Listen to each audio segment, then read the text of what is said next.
একটা ভুলের কারণে অনেক কষ্ট পাইল মমতাজের মনে।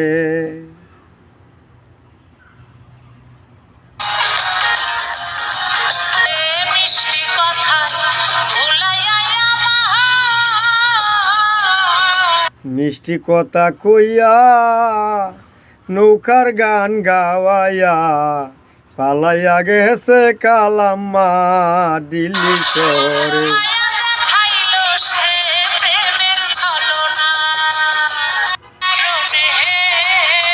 একটা ভুলের কারণে